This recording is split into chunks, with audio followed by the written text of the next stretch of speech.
Sometimes it might rain, sometimes it might snow, sometimes you might cry, be sad, you know what that's shades of a man, baby. Shades of a man. Shades of a man. Sometimes you might stop, sometimes you might go. You might make mistakes, but that's just how you grow.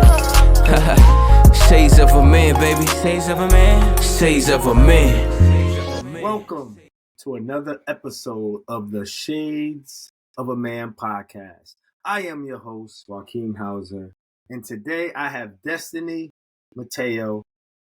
I said that right? Because you know I'm the name butcher. I'm the name butcher. No, you're good. You're good. You got it. I can mess up John. I can mess up the basic one syllable names like Matt and Joe. So we're here today. And before I get started, how are you doing? I'm doing great. I'm happy to be here. Thank you for inviting me again. I really appreciate it. I'm excited. Yes, I wanted to have you now for a very long time. And for many reasons, because you're an extraordinary woman and you're an extraordinary young woman. So we need more young people out there in this world doing positive things like you are doing, and the world needs to see that. Well, thank you. So that's why you are here on the show. So I'm gonna get right into it, and I'm gonna go into this poem, and I'm just gonna read the poem, and then we're gonna talk about it. Okay. So it's called My Mother's Soul. My Mother's Soul. My mother's soul, sperm unknown, one of many, family of plenty, lost in life, mother, then bride, battered wife. That was the life. Single mom of three, made the impossible logical. Still, we survive. My mother's soul, I feel it now as she grows old.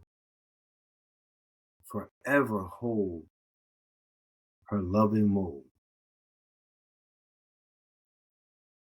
So let it marinate for a second, and then tell me like what you like, how you can relate to that, maybe how you feel, like what you think. Well, anybody that knows me knows that my mom is my bestie. That's my best friend. She means the world to me. And I tell everyone, and that's just part of who I am. She saved my life.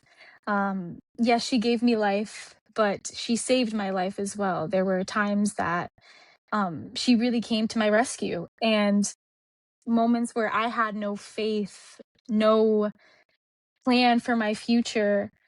It was her and her soul and her faith that really brought me out of my darkest moments. So it was my mother's soul that saved me, So yeah.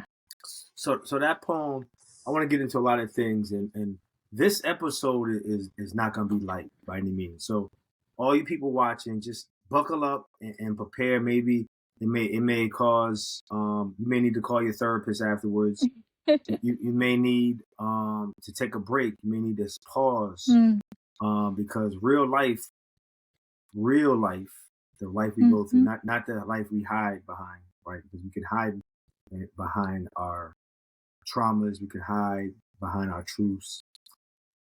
But in both of our moms' lives, there was an immense amount of abuse that I know from my childhood I witnessed, and I was there. And sometimes it was because of, and I'm saying because of me, it wasn't because of something I did.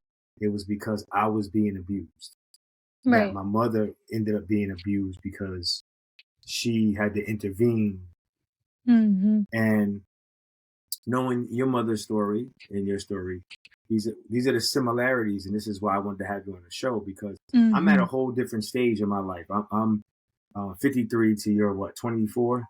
22.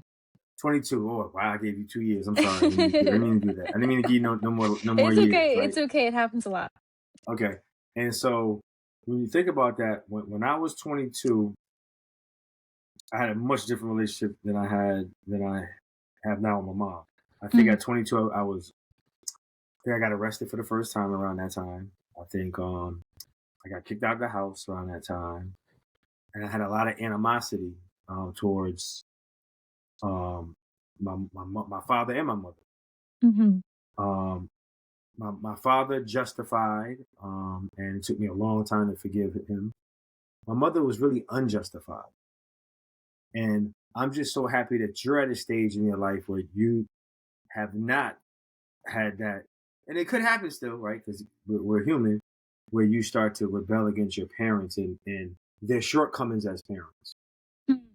Well, we did have my mom and I we're super close and we've always been, but there was a rift between us for a small time.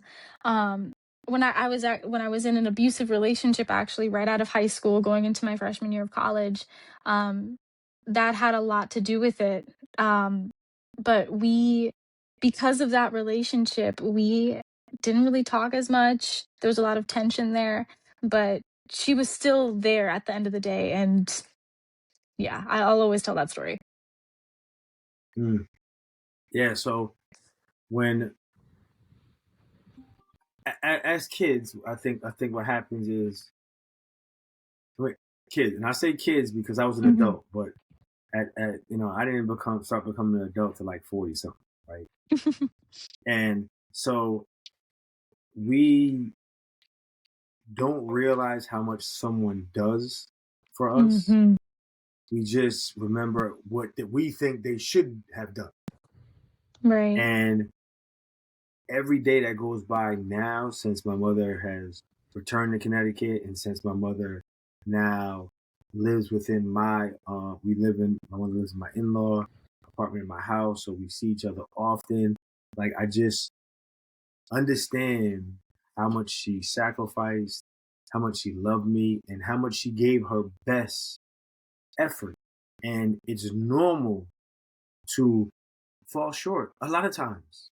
Right. That's not a bad thing. But when I was young, I didn't see that. I wanted perfection from my parents, Yeah. Of course. right? So Of course. that was a big issue. So let's there is I know the whole story, but the audience doesn't know a lot of the Mhm. stories.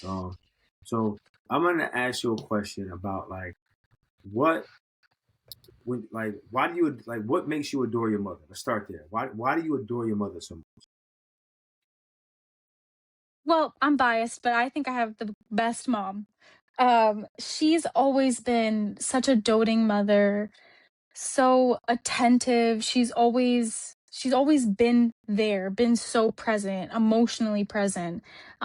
She was always the type of mom where no matter how tired she was, I could come over and I talk a lot. I'm a yapper. So I could go over to her talking about God knows what, some nonsense, and she would sit down and listen to me. And she was always like that. She always listened. She always made it a point to make me feel like a priority, and that's exactly what I was to her. We did everything together. And growing up, my father was abusive. He was verbally abusive, financially abusive, and eventually, towards the end of their relationship, that developed into physical abuse as well. But during that time, my mom and I, we only grew closer because we were going through such a traumatic event as well. But through all of that, we always had each other.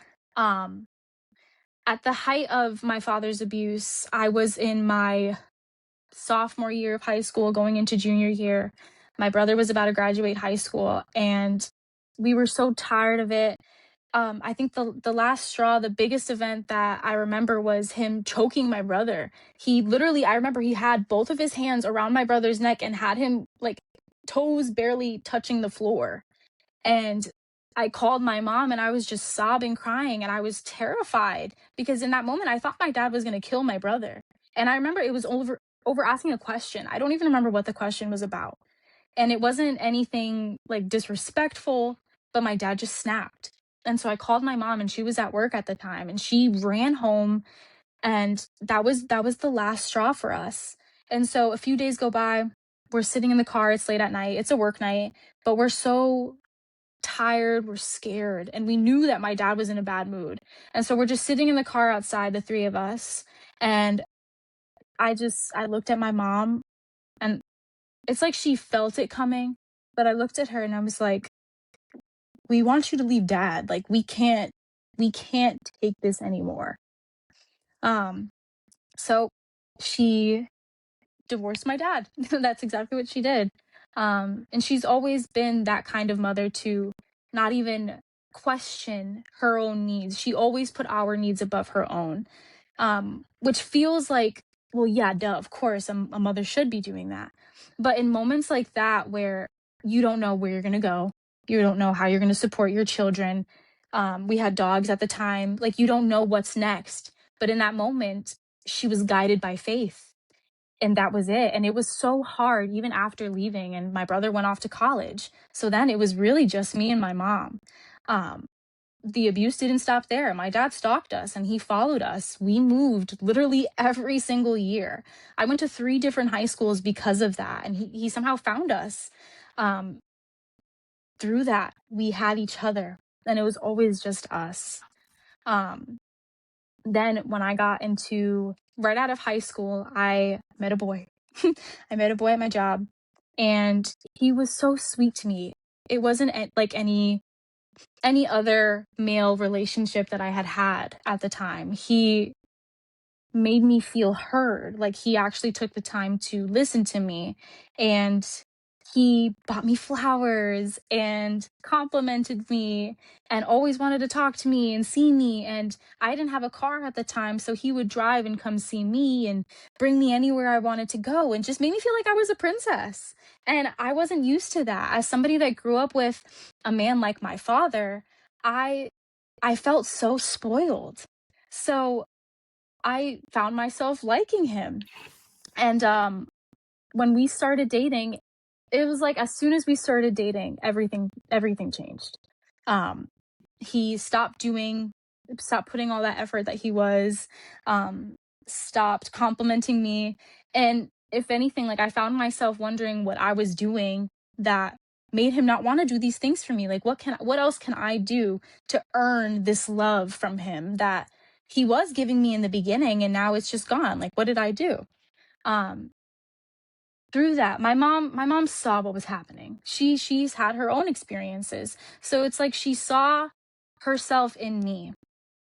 um I was living on campus at the time in my freshman year of high school, and she was home. It was the first time we were ever apart, and he slowly pulled me away from everybody, including her.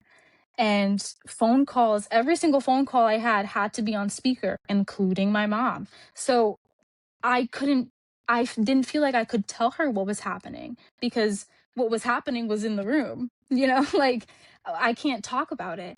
And he didn't, like, even when I went to shower, he didn't trust me to have my phone with me. So there was a lot of tension, and me and her would get into arguments because I'm defending this man, saying that, he treats me so well, and she sees what's happening. Um the abuse only escalated, and as it escalated, I stopped talking to my mom, like, period. And she was always calling me, always reaching out. She never gave up on me, ever. And I'll never forget the day that it all kind of came to its tipping point. Um, I just woke up and my heart felt heavy.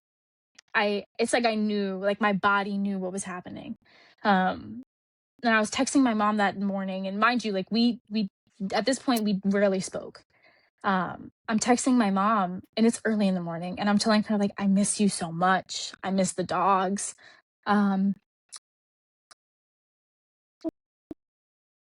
so she knew that something was up, like that mother's intuition. And this is what I'm talking about. My mom's soul. She she was asking me, like, what's wrong? Is everything okay? And at the time, he didn't trust me to go anywhere or do anything by myself. So anything he did, I had to go with him. So he went to a job interview. I go with him. And finally, when we had a moment alone, I called my mom. And it was the first time I had called my mom in weeks, maybe months. Um, she picked up right away, and I instantly just start crying to her, and I told her, "I need you. I need you." And I've never seen anybody get a U-Haul so fast in my life. Like, that was the fastest I've ever seen anyone get a U-Haul. And within the hour, she was on her way to come get me. Um,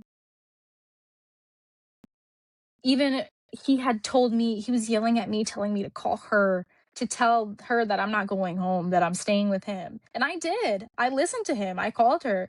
But my mom, she refused. She was like, "I'm coming. I'm already on my way."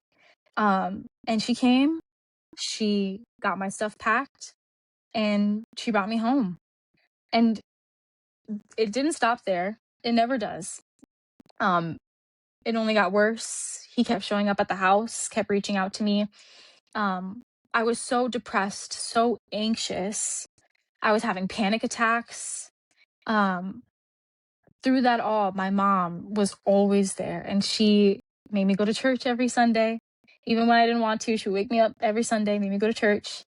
Um, and I remember, because I almost flunked out of school. I went from being a straight A student in high school to almost flunking out of college because I wasn't focused on my relation on my school. I was so focused on this relationship and the trauma that I was experiencing that I barely even went to class. So I was like on academic probation. I withdrew, and I applied to Central. It was my safety school at the time, and I got rejected. And I was so depressed, so ashamed. And I didn't see myself going back to school. I didn't see myself really doing much of anything. It was my mom that pushed me, pretty much forced me to get up and keep moving, because the world doesn't stop moving for you. Life doesn't stop moving for you. So I went back to school. I went back to community college. And at the time, I remember being embarrassed because in my mind, it felt like a downgrade. I went from being on a scholarship to this state university to now going to community college. So to me, I was embarrassed. It was always my mom who spoke life into me. She was always that person.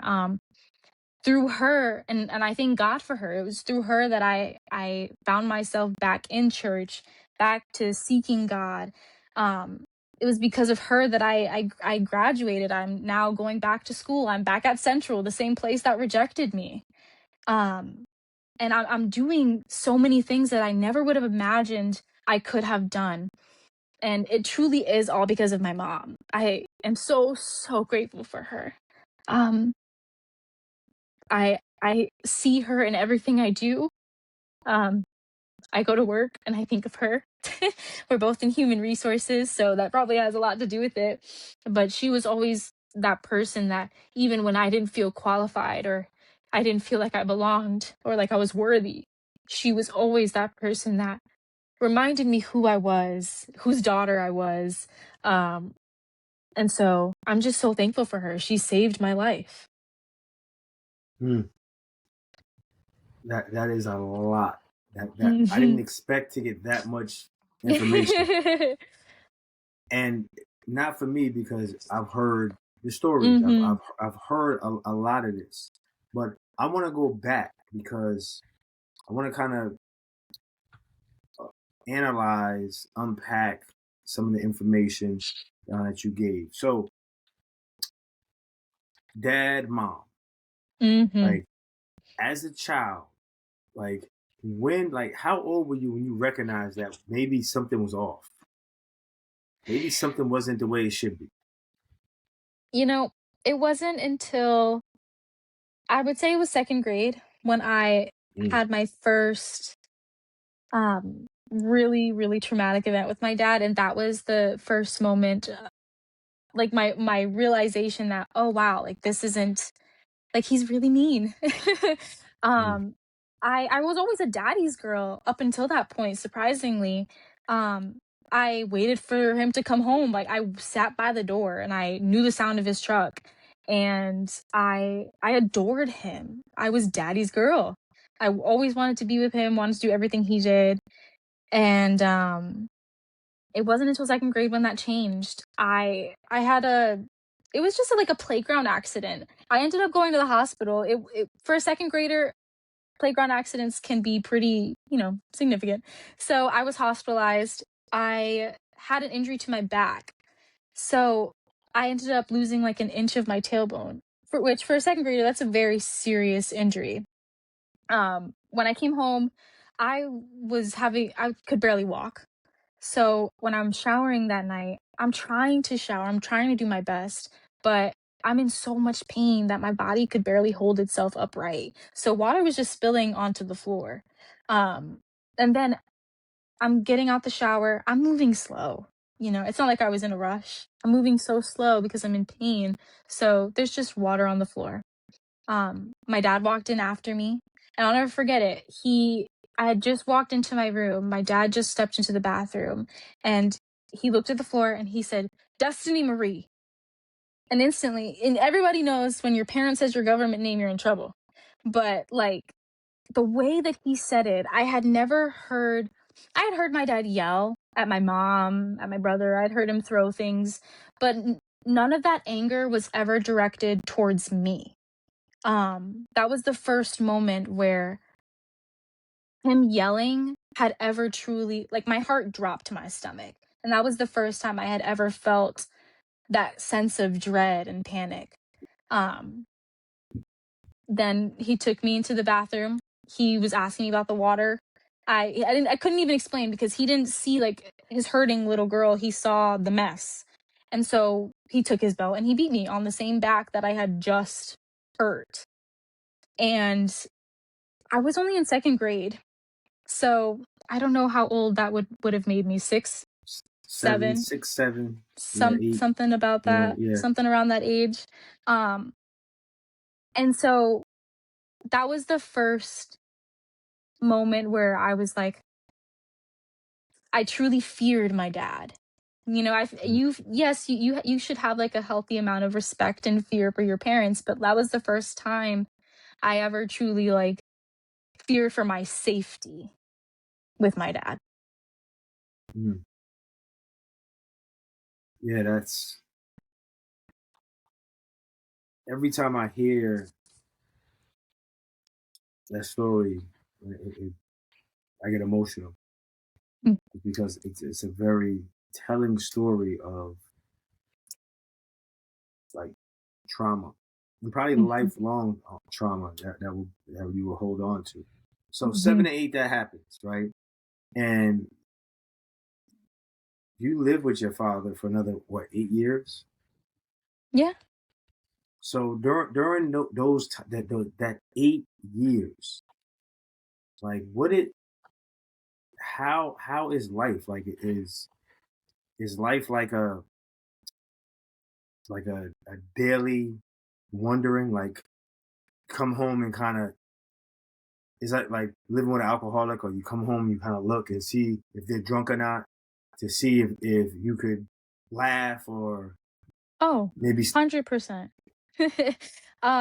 My mom, she during this time, she always was like, she made sure that she was perfect because everything had to be perfect. When he came home, food was on the table.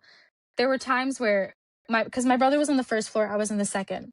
So we would be in my room and we would like have our heads peeking out into the hallway and kind of listen just to hear how my dad greeted my mom, to see like, okay, is he in a bad mood? Or even just sometimes the way he put his stuff down. He just, because he was that kind of guy, like as soon as he walked in, he's huffing and puffing about something. And like if he had a bad day, it was everybody's problem.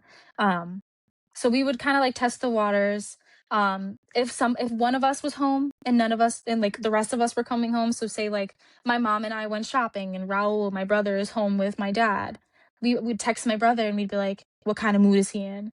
um and we were always walking on eggshells. Every time we came home, we were kind of, hey, like trying to be super nice. We were always panicking, always in fight or flight. And like to step into your home and to already like your heart is racing because you don't know what you're walking into. That was just our daily routine.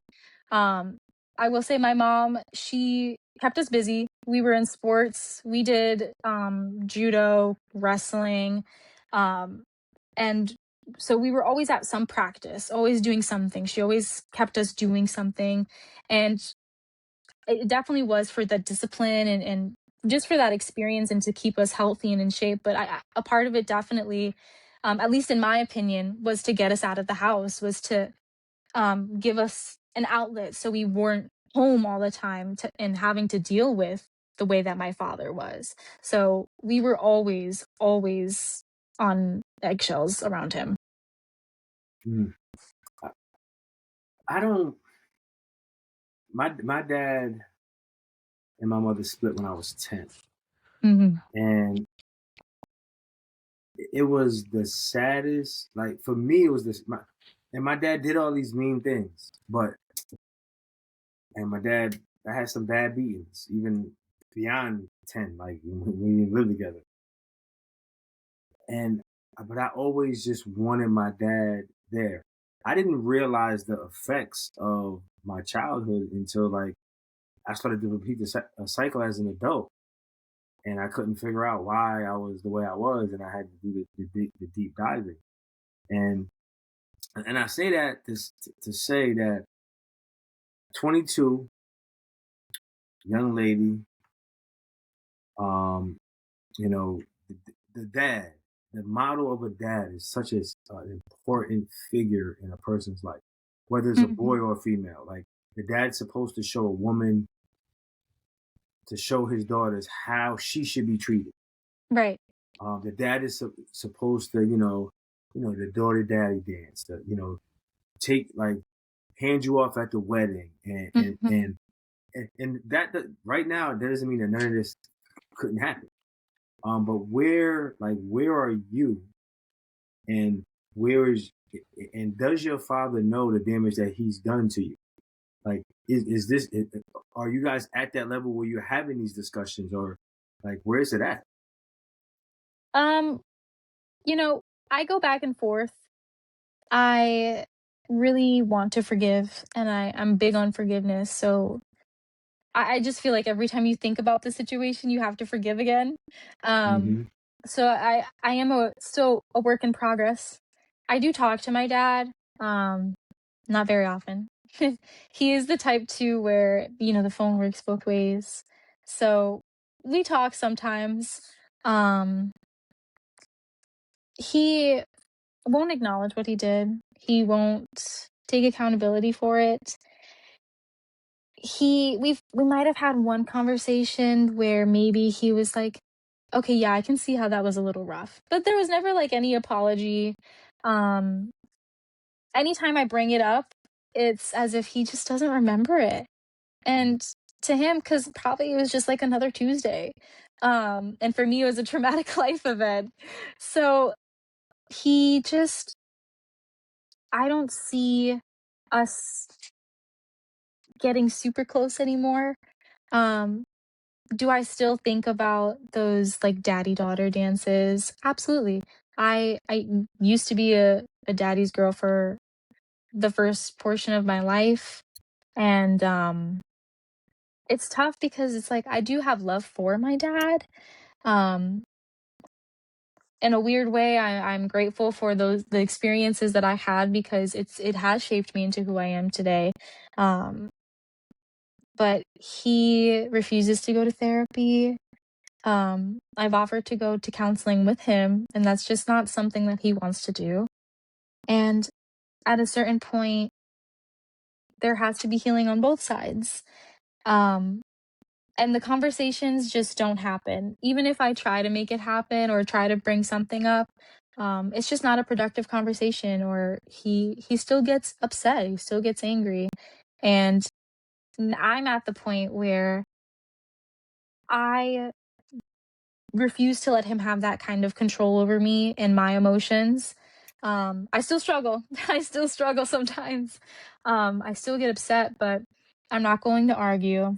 I'm not going to sit here and go back and forth with you. I will let you know my piece. I will let you know how I feel, but then I'm done with it. And I think he knows that. So now it's almost like he tries to play nice with me. Um, but I don't think we'll ever get to that point where like I was talking to my mom about it, and like for my wedding, when I get married, I don't know if he's gonna be the one, if he's gonna walk me down the aisle, you know. Mm, Um, I just don't know if we'll ever get to that point, and that breaks my heart, you know, like every daughter wants their dad like every daughter wants their dad to walk them down the aisle, to be the one to give them away and be the example of what a man should be. But I'm still thankful that I had the example of what a man shouldn't be. So, that is extremely profound. And mm, I know, so my younger son may have uh, a similar picture painted of me that you have of your dad. And I've never physically beat my son. I've yelled at him. I've like had to pick him up and carry him to this room. It's, right. the things that, when you got a screaming 3-year-old, and, you know, I'm totally will be accountable for all my doings in the situation.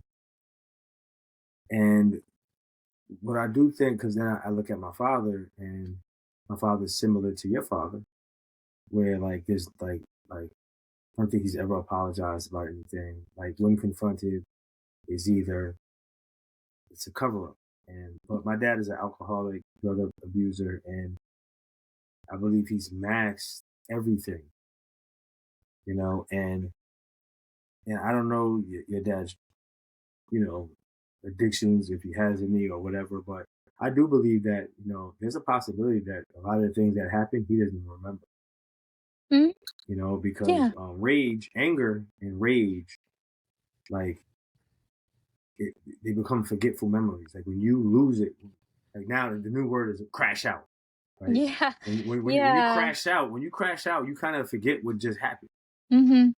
And Yeah, when it absolutely. happens so often, he might not really remember. So from the dad, so I'm just going through this cycle of life. So 7 to Mm, 8, 16, dad leaves, right? And everybody, right, including everybody's heartbreak. I want audience really listen to this. Everyone's heartbreak. Everyone gets brokenhearted, not because they don't want love.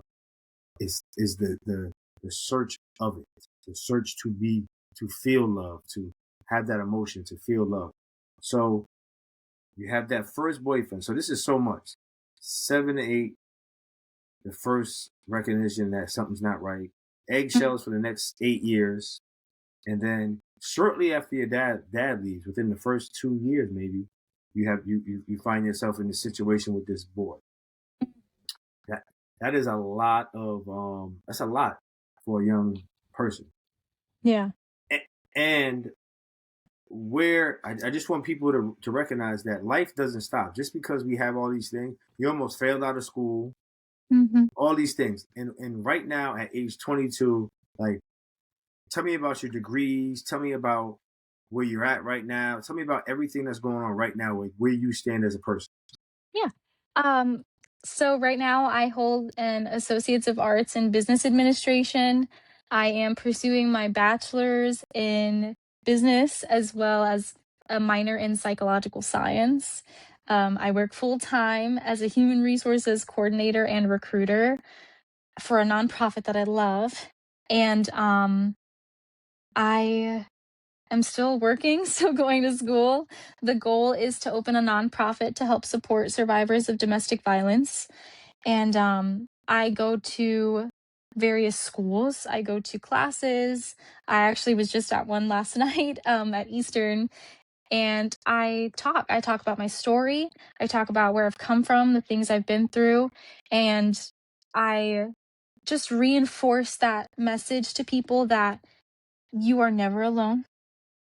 It never you don't have to it doesn't have to be the end of your story. It doesn't even have to be the defining moment of your story. It's what you make of it.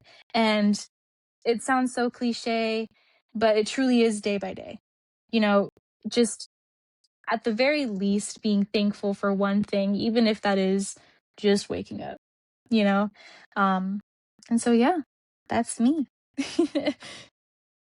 And I brought that up at this point just to let people know that when you're walking down the street or you're at your job and you have people who are administrators and bosses Mm, and all these amazing people that you may work with, like you really never know their story, and mhm, their story may be similar to yours, it may be worse than yours, it may be a little bit better, it may be different than yours, but we all have a story, and we mhm, all have suffered from something. And I believe that there's no one, and and I say this with conviction, that there's no one that has not in some way been affected by domestic violence, mhm, absolutely. because we get so conditioned into what we know as normal. So if all you know is yelling and screaming, that is normal. Mhm, And if someone tells you anything different, you're like, "What are you talking about? This is yeah, just the way life is." We become literally, yeah, conditioned exactly. to our environments, and when you start to see something different, it changes your whole perspective. Mhm, When I was 10, 11, somewhere around there, I moved from the Bronx, New York, to Greenwich, Connecticut, and where I was from, every kid got beat. Like that was like if the traffic light came on and somebody was outside and it wasn't supposed to, you getting beaten, and it was gonna be mhm, right in front of everybody. There was no like if ands about it. It's like that was the norm. And then I moved to Greenwich, where it's like kids didn't get beat. Like this is the '80s, and they're talking about timeouts, and it was a joke. Like it was like comedians talked about this, but it was the first time in my life I seen like parents actually have conversations with mhm, their kids about what they did wrong. And my conversation was, why? Because I told you so. And if you don't, I'm gonna beat that mm, beep, right. mhm. Where and then the other side where there was conversations, and it some I was shocked, and I didn't even and beyond that I didn't believe in it. I was like, that's not even right. Like you got to beat your kid when he does something wrong, Yeah. right? That's what I thought was right, and now, and I didn't beat my children, and I don't even know why I didn't, because I wanted to. Like there was times I want like that. That's the truth. I just think that the negative effects that it had on me, it made me tough when I didn't have to be tough. Yeah. Mhm, And, it made me like I had this armor that I still am trying to unveil because of the abuse, because of how life had me so hard. And I don't mean just like to protect myself from the lashes of a belt, but to speak up and to talk about what I was feeling and going through. And that's why this podcast is so necessary for me and I believe other people, because mhm, it gives people a chance to talk about what they're going through, whether or not, like, I've been a victim of domestic violence. I've been on the other end. I've been arrested for domestic violence. So mhm. I've been the full spectrum of it, like repeating Right, the cycle. And then, over 20 years ago, I stopped that cycle. I was like, I'm not, and at the time, I remember going was in court, and I was like, I want to be an advocate for domestic violence, and the guy in the court looked at me like I was crazy because just 6 months ago I got arrested for it. right, But I knew at some point that I was going to work in this capacity. I just didn't know when, right. And 20 years later, I'm traveling with you guys, and Mhm. we are. I'm representing one of the men, um, as I guess I'm a little bit of everything: the domestic violence survivor, domestic abuser, like however you want to put it. But it's necessary because people can also change, and Mhm. you know, hurt people, but Absolutely. hurt people could also heal and help Mhm, people. So we can't always leave that. You're big on forgiveness, right? mhm. And that's the next part we're gonna go into it is the spiritual side and the guidance of God. Because I see you in church all the time, Yes. and what does that look like? Like and it's so hard when we're abused, right? To like is I remember there was times where like me, I used to fight God, right? And straight from God because I was like, how could you let this happen to me? Like, how could you let this happen to my mom? Like, how could you know? And like, how does God play a role in your life and in your family's life? Well, God is in everything that I do. Um, I wake up and I thank God. That's the first thing. Um, I pray for my father every day, like clockwork. Pray for myself and I pray for my family and I pray for my father. Um, I do want us to get to that point where we can just go out and hang out and do stuff and it's not awkward or like there like we can just be father and daughter. Um in my lowest moments, God met me right where I was at. It was going to church that I remember the day that I don't remember what day exact day it was, but I was in church and I remember just singing the songs and I had my eyes closed and I just started crying and like I felt this overwhelming like I can't even describe it, just this overwhelming sensation of just like this outpouring of love.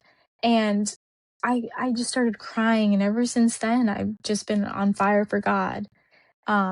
And he has opened doors for me that I wouldn't have even imagined would I would have walked through.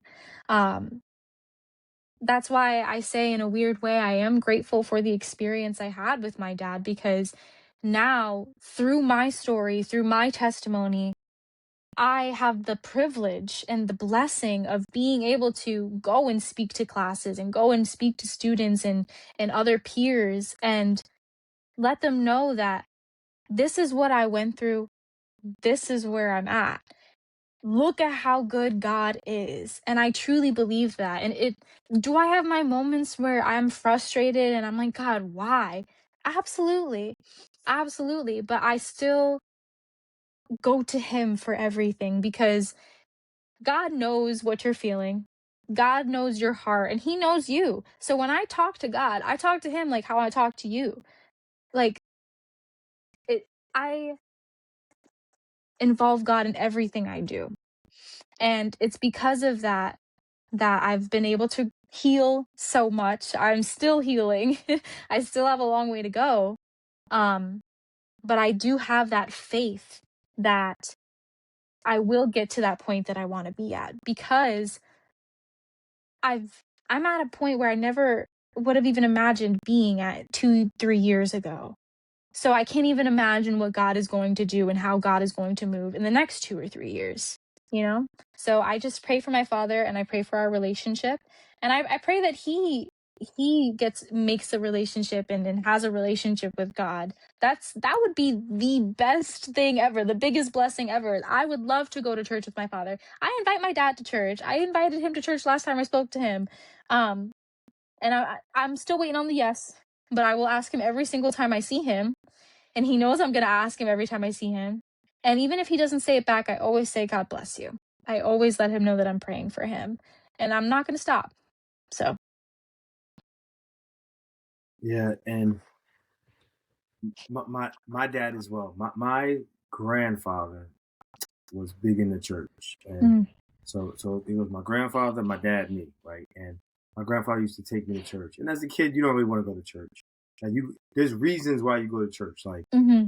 and this like I used to like going to church for the cracker and wine. I don't know why, but communion was like a reason to go to church for once every, and then we had the Sunday it was a breakfast or lunch once a month at the church we went to. Wanted to go for that because that was all the good food and good pies. Um, During like family reunion weekend because then all your cousins would go. Mm-hmm. You know, the Sunday school picnic because then all your friends would go. There was reasons why we did it as kids, and Right. it had nothing to do with God at the time, really. Right. And then when I strayed in return, um, it the blessings that I received like going to church and like when I trust God, And I Mhm. always don't. And the reality is that I always don't. But when I do, no matter what it is, it happens. And I tell this to people, and they really look at me. Some people that are not God fearing Christians don't believe it. Mhm. But it'd be something like I'll be driving Uber and I'll be like, okay, I want to make $750 this week, and then it'll be like Sunday with 3 hours left, and I'm $150 down. Like I'm not gonna make $750, but I believe, but I make that $750. Like I get a $50 tip. Like something happens that's not supposed to happen that gets me to where what I prayed on with Mhm. conviction and belief, true belief. And then there's other times where I don't believe in something. When I don't believe, it don't happen. Yeah. But and it is so real. And I was listening to this guy on TikTok today, and he was talking about how when you go to do something that seems people look at you like you're crazy, but they looked at Moses like he was crazy when he was sitting there building his boat with no rain, Mhm. and everybody sat there and laughed and made fun of him until it rained. Right, but he believed it because he was just following. He trusted in God's word and in trust in the process. And when someone does not do that, it's hard for them to just jump into that role. Yeah. And it's going to be hard. It's hard for my father. My father won't go to church. It's going to be hard if your father never, you know, Mhm. does that. It's going to be hard because part of going, like, so there's counseling. So I've done both. I've done the counseling healing, and I do the God healing, and both of them are similar. Both of them are going to bring tears to your eyes. Both of them are going to make you feel soft. Both of them are going to make you feel vulnerable. And to really heal, you have to go through those stages. And if you're tough and you're hard and you don't want to go through those stages, you don't, that's not where you want to start. Right. You know, it's men, our father's age. I don't know how, was your dad in his 40s? 50s now. Okay. So he's in his 50s. So he's my age. Okay. We were taught not to cry. Mhm. You're gonna take a man who's tough and tell him not to, and then put him in a position where he will cry because he will. Mm. You know that like you will go to church on a random day when life is good and something will happen, you just start crying. You don't even know why. Yep. And in counseling, you go start in counseling and you have the best day of your life. Something to come up in the middle of that counseling session that just break you down, and Mhm. that you never even talked about before. So Mm. these are things that are very difficult. It's for especially for men, and I know because I've been there, and you know, I cried one time for maybe third. I mean, it had to be like 39 straight days, like all day. Like I felt like I couldn't stop crying. Like I used to have, I'd be at work and I would have to go to the bathroom to cry so that I could get myself together. Like it was that type of emotional. You know, once you start opening up something that you held in for so long, and if you don't hold yourself accountable, if your father's never held himself accountable for any of the behaviors, and then he has to start letting those behaviors go. It's not a little bit.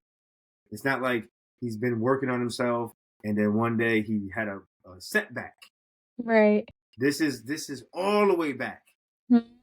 That's a lot. And so and I'm saying in that realm, give him some grace and time because I'm just glad I did mine in intervals. Like I Mhm. hit a little bit at a time. Like every decade, I dealt with something, right? And so some people never deal with it ever. Yeah, I try to remind myself that my dad is living life for the first time as well. He grew up in the streets. He grew up around nothing but abusive behavior. Um, so for that's all he knew as well, you know? And that's not an excuse by any means, but it certainly is a contributing factor. And yeah, I will keep I'm not going to stop praying for him. Um and yeah, I just hope that he gets to that point where he wants to heal because that's the first step. And sometimes the first step is the hardest step. So I will keep giving him grace until then. Everything stays. I tell this story. I smoked, and you probably won't believe it either. I don't know if I told you. I smoked cigarettes. right? Something probably you wouldn't believe knowing me now, right? Because you only know Mhm. Joaquin today. You don't know Mhm. Joaquin from childhood. So I smoked cigarettes, right? And I want to say I quit in 2007 permanently. I had never smoked a cigarette again. And but during the like 8 year span that I smoked, I quit like 100 times. Mhm. And what I just never stopped trying to quit. Right. I just kept trying. Like every Monday. It was every Monday. And then how I actually quit was so unorthodox to quit. Like it was like Monday. I was like, here we go. I was gonna quit Monday. It was Monday. Like I've done stuff like to quit. I would buy a pack of cigarettes and I said I don't want to smoke no more, right? And I remember the first time I did this, I threw the pack of cigarettes away. Like, oh, so I I threw the pack away, right? And then like the next day, I was like, damn, I want a cigarette. I want a cigarette. I went to the garbage and got my cigarettes, right? So strategies, you get better. I said, no, this time I'm gonna rip all the cigarettes up in the pack.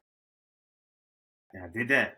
And like 2 or 3 days out, when I went through the garbage, pulled them out, like the cigarette didn't have the filter. I like put the cigarette to the there's some fiend, there's some crackhead fiend stuff that you start doing to smoke this cigarette. But I kept going through the stages. And what would happen was I would quit for 4 months, 5 months, but I wouldn't drink at all either. And then I'll drink and then I would be like, I want a cigarette.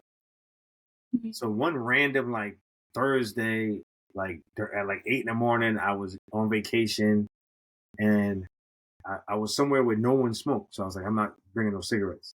And we went to like Walmart in like West Virginia where they sell alcohol. We bought a bottle and while the lady shopped, we were like walking around drinking. And I've never ever wanted a cigarette again from that point on. Mm. And but it wasn't that point. It was the 4, 5, 6 years prior trying to quit Right.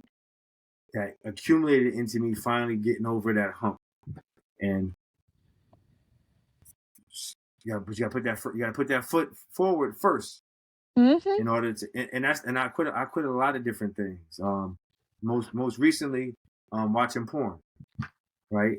And that's been almost a year now, and that was something I didn't even think was a problem, right? Right. Because I felt like you'd be surprised how many man just a statistic they say that like 40% of ministers slash preachers watch porn. And that's just kind of Mhm. a scary thing to think about when you know. Yeah. So um, it was like a normalized situation, but I was just like I don't want to do this no more. And after a whole bunch of times trying different strategies, and when I was a kid, it was easy not to watch porn because you had to get a Right. cassette tape, you had to put it Right. in your It was VCR. effort. Right. Now you just go grab your phone. You don't even have to have it. You can go right to what was it? X, Twitter, the old Twitter. Yep. Everything's nothing is regulated there. Hmm. All right, so we are gonna wrap up. I wrote a couple. I've been writing some closing questions down, but I want you to, if you were to encounter, like you're at, let's say you're at Eastern, and you're doing one of your little speeches, and a young lady or male, because it could be a male or a female, you sense duress, like you could see it in their face, and afterwards say, "Hey, can I talk to you?" And they just kind of spill the beans on you about like their abuse in their life and how they're like so super depressed. Like, what do you tell them? What kind of guidance do you provide them to help them let them know that it's like they're going to be okay? Like how to move forward. Like, what do you do? Well, first, thank them for being vulnerable because, like we were just talking about, that first step, that's the hardest step most times. That's not easy. So thanking them because to be a safe space means a lot. But also letting them know that you're not alone. There are resources, there are outlets, and if you're on campus, for example, they have the women's center, they have 211 that you can call, they have resources, 24/7 hotlines that you can call, and there will be somebody. um, you can always put yourself first, no matter what. And regardless, and one of the things that I try to emphasize too is, especially nowadays, some people think that being that toxic couple is something that's cute or like that it's fun. Arguing, always being in fight or flight mode, always having knots in your stomach, that is not normal. And if your relationship has you feeling like you're on a roller coaster, where like that feeling that you get in your stomach when you drop, you are not in a healthy relationship. And I know from firsthand experience that even if that person comes to you that for the first time saying that they want to leave, that might not be the time they leave. Like you said, it can take 4 or 5. There's statistics where it says it takes up to 7 times for somebody to leave because you have so many conflicted feelings. But just always being there, from always being there to remind somebody that you are not alone. I am here for you, and I'm so thankful that I could be a resource as well. But there are always resources that you can reach out to. There are always people that are in your corner that will, at the drop of a hat, come and scoop you up the way my mom did. Thank you. The people need that. People need help. Sometimes people need that hand reached out, letting them know that there's somebody here for you. Somebody else has done this, so you can do it too. Absolutely. That was great. So I don't know if I thanked you in the beginning of the show. Like, I'm an ADD host. Like, I have a script, and I never follow the script. And once the conversation starts, I just flow. But I want to share my appreciation because you're an extension of a good friend of mine who is your mom, a good friend of mine, and it's like you're a good friend. Like, I know you guys are mother and daughter, but I don't see you as a 22-year-old like girl. Like, when I was in college at 22, I was like a little toddler, like 22-year-old toddler. But I see you as a young like lady, and I mean that not because I'm trying to make this show great. I mean that because it's true. And so, I've been wanting you as well as like your friends, because you have friends that I've been trying to get on the show as well, because like association causes simulation. You tell me about yourself, I could look at your friends and say, oh yeah, you and your circle is just as amazing as you. And the apples don't fall far from the tree, etc. All these things are so true. I think they were just analogies when I was growing up. Like, oh, this is stupid. They just making stuff up. My friend could be a knucklehead that sell drugs. Poppy, he a good kid. He's my boy. That's not really how it goes. It's the cliches that are true. Yeah, it's so true. And so you're an extraordinary woman, and I thank you for your time. I thank you that you got out of class early instead of relaxing. You joined the show early, and hopefully we got a good show that helps. I want to help hundreds of people, but even if it helps one person, we've done our duty tonight. Amen. Well, thank you for having me. Thank you. I appreciate you. I was so excited to finally be able to hop on here and talk to you, and it's been a pleasure. So thank you. Excellent. And this has been another episode of the Shades of a Man podcast, and we will see you in 2 weeks. Yeah. Sometimes it might rain, sometimes it might snow, sometimes you might cry, be sad, you know. What that's shades of a man, baby. Shades of a man. Shades of a man. Sometimes you might stop, sometimes you might go. You might make mistakes, but that's just how you grow. Shades of a man, baby. Shades of a man. Shades of a man.